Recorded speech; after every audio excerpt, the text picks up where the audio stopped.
Hi, everyone. Welcome to the special edition of Research and Beyond, an interactive podcast series that explores latest advances in STEM. Now, this podcast is extra special because we're celebrating Open Access Week 2024 with a focus on the recurring theme community over commercialization. This is Anupama Kapadia, your host for the day. And today we have with us Matthew Byers, the Executive Director of DataCite, a board member of Center for Open Science, Force 11, and Vice Chair of DOI. He's been an integral part of various other global associations, including ORSCID, Thomson Reuters, and EBSCO Information Services. With over a decade in the publishing industry, Matthew brings with him unique insights coupled with actionable recommendations for our listeners. I'm sure this will be a very interesting and informative session. We're so happy for you to join us, Matthew. Welcome to the podcast. Yeah, thank you so much for having me. Thank you so much. So let's begin, because our listeners are already tuned in. Let's begin with your perspectives of open science and accessibility. As mentioned a few minutes ago, you've held various influential roles in organizations like Force 11, Center for Open Science, and DataCite. Now, I want to know, how has your journey so far shaped your perspective on the evolution of open science, open access, and open data? And has this open access movement transformed in the ways that you have expected? So I guess to not give a direct answer, I will start with yes and no.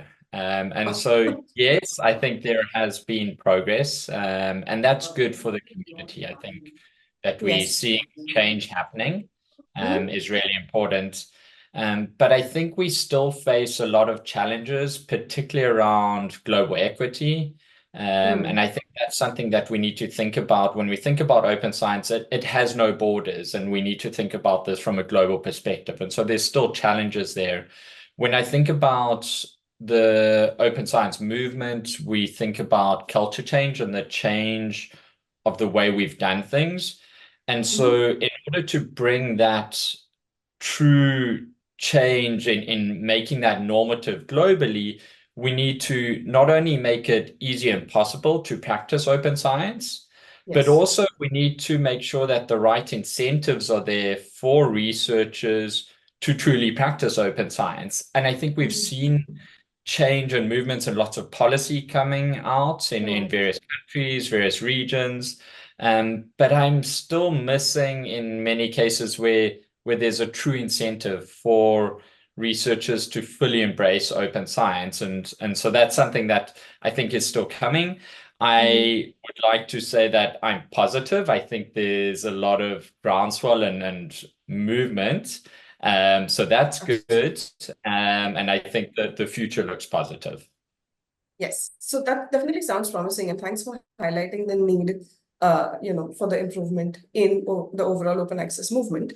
So going on to the next question, with your experience in Force 11 and Center for Open Science, how important do you think is collaboration between different open infrastructure organizations? You just mentioned, it involves different regions, underserved regions primarily, and equity. But is there any risk of fragmentation or duplication of efforts? If so, what are they and how can they be avoided?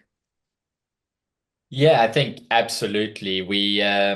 It's a constant challenge. We all know the story around standards and the proliferation of standards. Oh, this standard doesn't quite meet my needs, so I'm going to create a new standard. And the same applies here, is that we across regions build different technical silos, different communities, and we need to make sure that we always keep this in mind. There is, on a technical level, good interoperability frameworks that we can look at in open scholarly infrastructure that can help, but also in services, in how do we collaborate. I think open metadata is really important in ensuring that we can forward the open science movement. But we also need to extend beyond just saying that we are interoperable with other schemas or other standards. It really needs to be a true democratization of open science. And this is, I think, in line with the theme is that community over commercialization, is that how do we ensure that we are building this as a community and as a community of communities, because there's also different perspectives and different challenges across communities that need to be understood. And so whilst I don't provide a concrete answer to that, I think just to reiterate that there is fragmentation, there is duplication of efforts, and the only way we can avoid that is talking to each other. And we Yes. try and adopt that very much. If I look at my role at DataCite, is that we don't see DataCite as being the only open infrastructure. It's really important that we work with other infrastructure and create that interoperability and flow of information for the betterment of the global community and open science. Yes, absolutely. And I think Europe as a region has probably taken good steps towards this, because now they have a European Open Science Cloud initiative.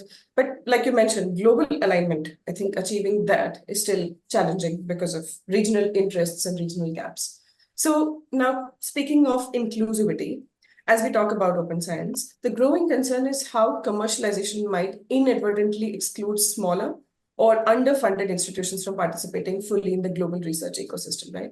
So what do you think? How can we ensure that the open scholarly infrastructure, it remains truly accessible to everyone without be dominating by commercial interests, particularly for researchers and institutions from underrepresented or resource-constrained regions? So what are your thoughts about this? I think this is a fundamental challenge that we face, and one that we haven't solved as a community. There is a cost to doing these things, but there's also equally innovative, creative ways that we can fund and sustain these efforts. I think that we often forget and we pretend to understand challenges across regions. And so whilst I was born in South Africa, grew up in South Africa, spent most of my life there, South Africa is also different from other countries in Africa. And so I cannot pretend that I fully understand the challenges in the different countries, different regions. And the only way that we can fully tackle equity issues is through collaboration and inclusive governance of the efforts that we're doing. And so that's really important in when we setting up services, when we're setting up community governed organizations, that there is true inclusivity and representation across the regions so that we can protect that true global inclusivity value that we all talk about. And that's really, really key. I think that there's nuanced challenges, and so we also need to be creative in the ways that we're looking to solve these things. And so I look at examples of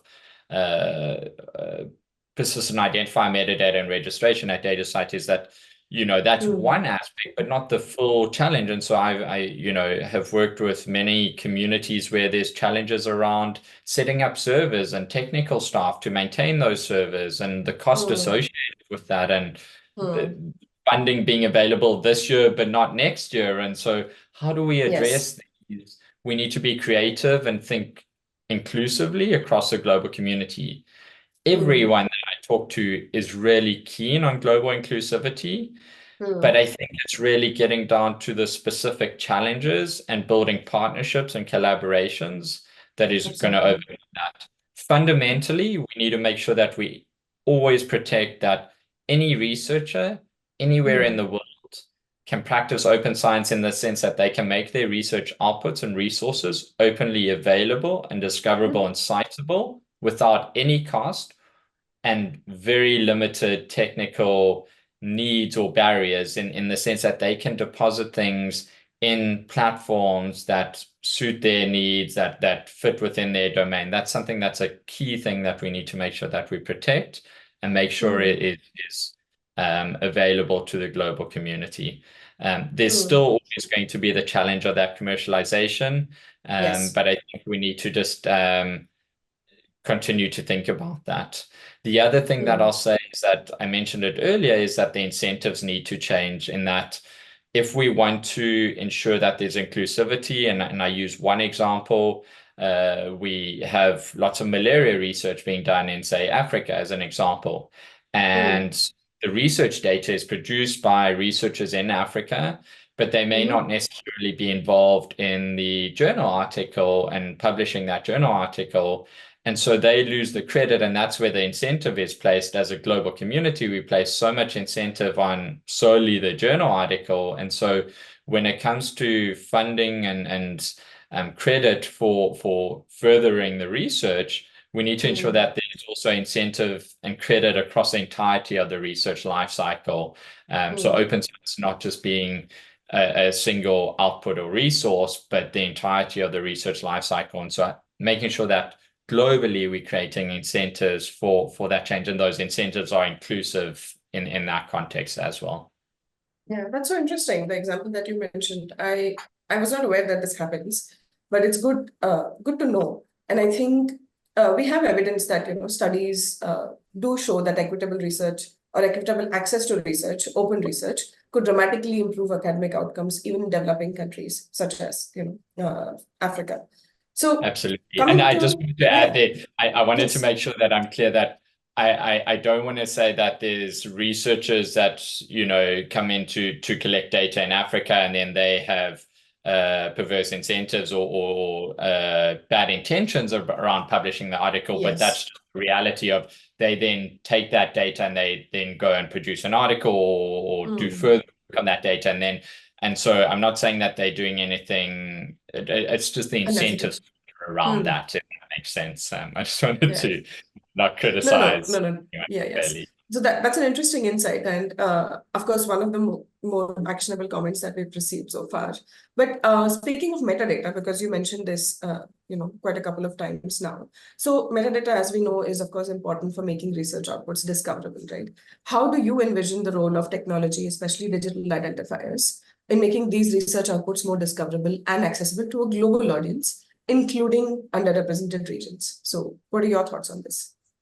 So I am somewhat biased coming from a organization that really focuses on persistent identifiers and metadata and spent a long time in this area, but it's absolutely integral. I don't pretend that it's everything that we need to focus on, but it is a very integral component of what we're doing. Metadata describes the research output or resource, and I intentionally use output and resource because it could be from a data set to an article, from a preprint to a physical sample or a specimen. These are all part of the research lifecycle. We could even include data management plans in this, and these are all contributions and activities that happen within the research lifecycle. And so metadata, persistent identifiers help us in understanding this, and we help connect and understand the different activities that are happening through these relationships between these things. And that's something that we talk about at DataCite, is connecting research, advancing knowledge. And what we mean by that is, how do we bring together the disparate pieces of the research lifecycle? So all of these contributions that researchers have in the research group, because it's not a researcher, it's a group of researchers. How do we bring that together and make that openly available so different systems, services, and discovery layers that build on top of digital identifiers and metadata can use that to further the advancements of discovery?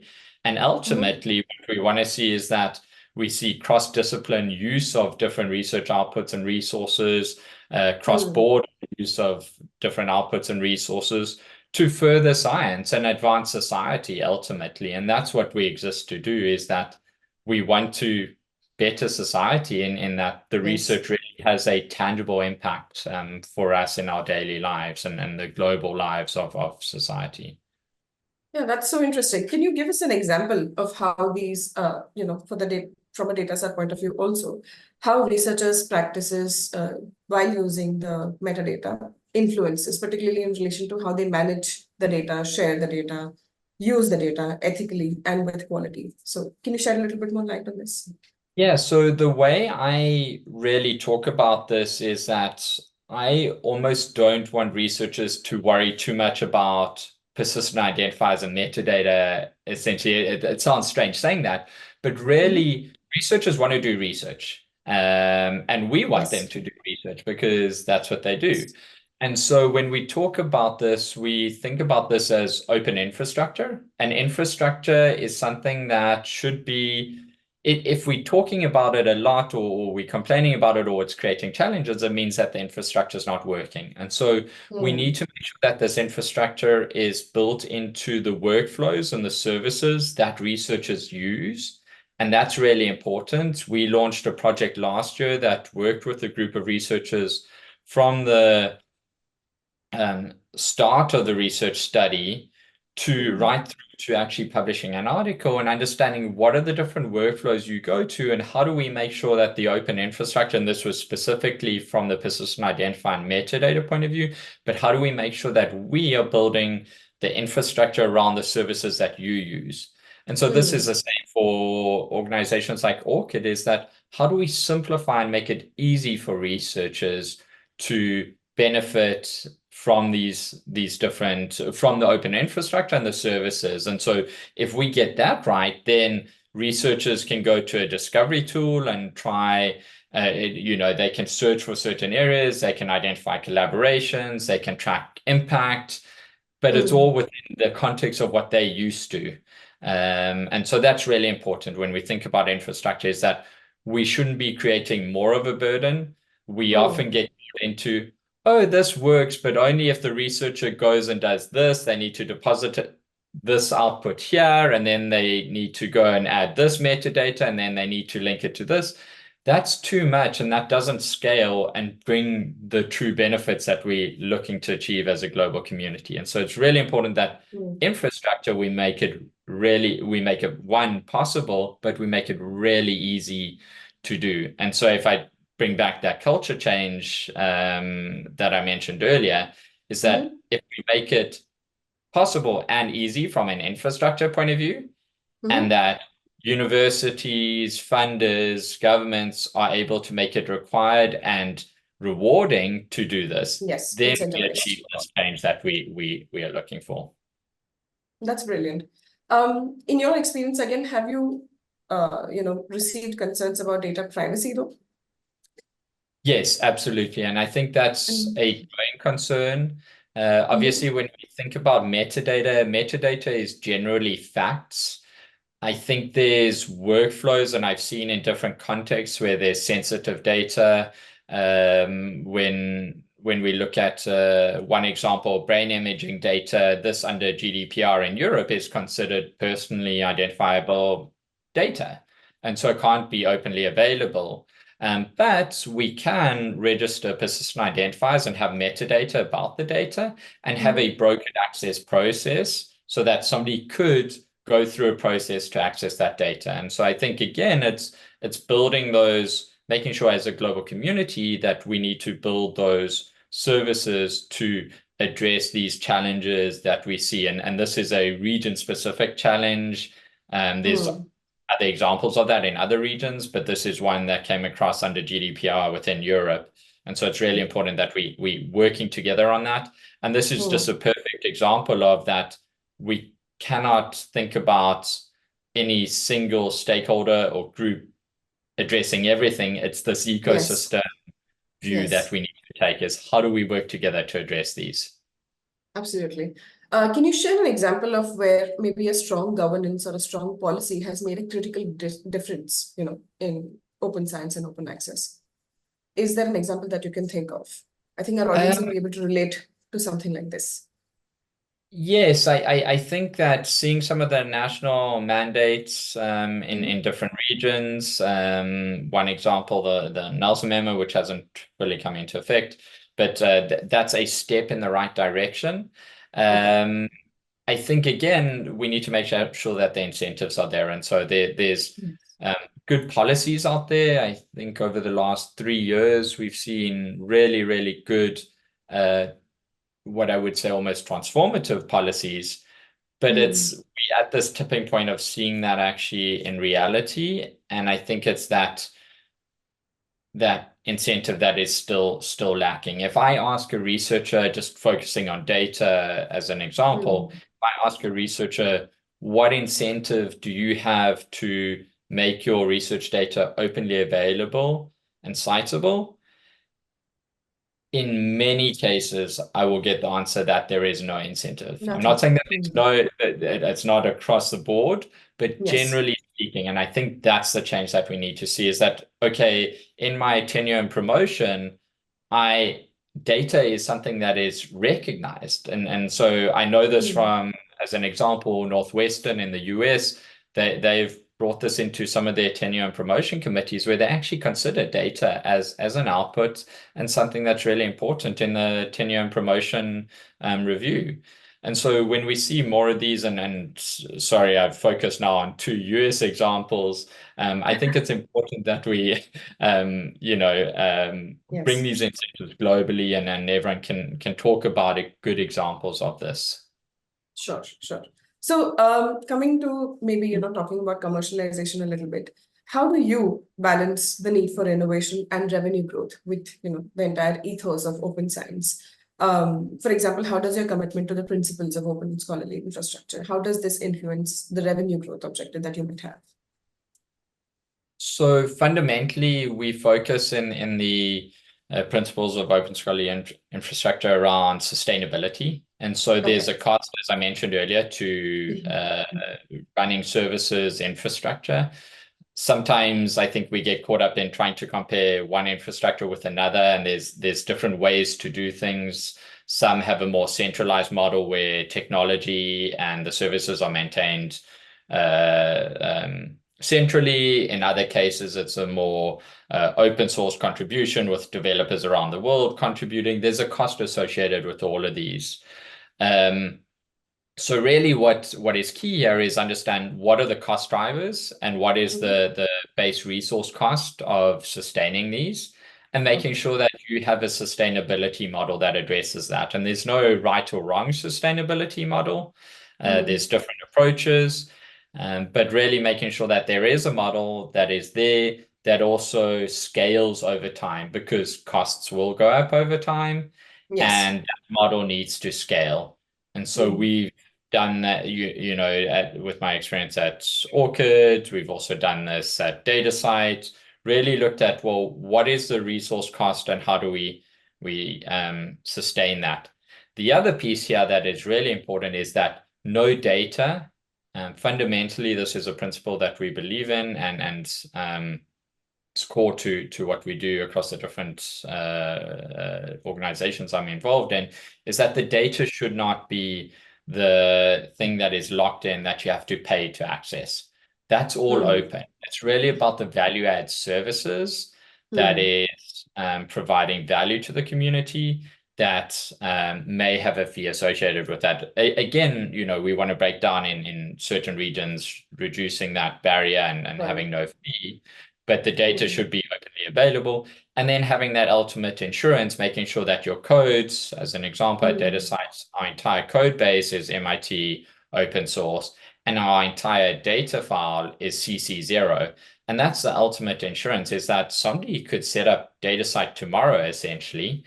But the value in DataCite and these community-governed organizations is a social construct that we have globally working together around the common challenges. And so whilst the technology and the data can be set up, the value for us is really collaborating as a global community and all working around this common challenge. That's where the value is. And so it's really important when we think about sustainability as well, is building these insurance mechanisms. So if there is this risk of commercialization in line with the theme, we do have open data and open code that, the community has that insurance in place. And the community could shift to focusing around another initiative if needed. So that's really important. Absolutely. Now coming to a few personal questions. Looking back in your career, right? Can you describe a turning point where a particular challenge or an initiative reshaped your approach to open science and metadata? Like, how has that influenced your current work and your current leadership in this area? I think the linking back to global equity and the communities of practice, in that every community is different, and that we have different challenges, different drivers for incentives, and that the approach needs to be such that we understand that we are not always going to all do things exactly the same way, but how do we find that commonality in that community of practice, and how do we work together around that? And so I think that's been something in joining ORCID, really working with the global community, understanding the different regions, was something that really led me to understand more around how do we find that commonality that ORCID can serve, whilst understanding that there are specific regional, national, domain-specific things that will be addressed outside of ORCID. And so not trying to say, we know everything and we're all going to do it the same. That's not the way it works. And that's, again, with open science, is that policies in one region don't work necessarily in another region. There's very different structures and systems in place. All right. And as someone who's deeply involved in the global conversation about open science, what advice would you personally give to early career researchers who may not, have heard about this in terms of open data sharing, or in terms of, the potential incentives or policies around it? What is your advice to them? But they are looking to contribute to this movement. They just probably don't know how. What would you tell them? So I think I'll say that open science thrives on shared knowledge and collaborative efforts. Early career researchers, I think it's really important to make your research outputs and resources openly accessible. And so there's many different platforms out there that exist. As an example, Africa Archives, Zenodo, lots of different platforms around the world that exist to serve this need. And I've listed two. That's certainly not exhaustive. There's various national repositories, systems, catalogs of samples that exist. So make sure that your research outputs and resources are openly available, cite them and use them. The other piece is that organizations and researchers should really look to support the movement. And so from an organizational point of view, I think it's adopting best practices, but also creating and implementing the incentives, also putting in policies around licensing. Funders also are involved in this, using Creative Commons licenses that are widely understood, using things like local context for indigenous knowledge, tags or labels, as they talk about, and making sure that we also understand the reuse and the licensing and context of those, and make sure that they're widely accessible and reusable. And I think if the community in research organizations and researchers are doing that, and we're doing our job as open infrastructure, and governments and funders are creating incentives, I think this is where we really see that movement and change and advancement. All right. I think that that certainly ended on a promising note. Do you think I've not covered any point for our audience that you would like them to know? And if yes, the screen is open for you to talk. I think the main thing is just that we're a community, and I think it's important to have open dialogue and keep talking. We don't always agree. That's a good thing, because when we agree, it's when we're uncovering the differences and challenges that we see from different perspectives. And that's really important. So rather than building another silo or creating another effort, let's talk to each other, try work together, and build an ecosystem that is a community of communities. All right. Thanks, Matthew. I think we couldn't have found a better speaker or an expert to talk about this other than you. That was one of the best sessions that we've ever had. And thanks a lot for collaborating with us on this podcast and sharing some really useful insights. I'm sure our viewers had a great time listening in. Thank you once again, Matthew. Great. Thank you so much for your time and inviting me. Thank you. And to all our listeners, thank you a lot for joining us. Stay tuned for more updates on Open Access Week celebrations within our Academy. Goodbye for now.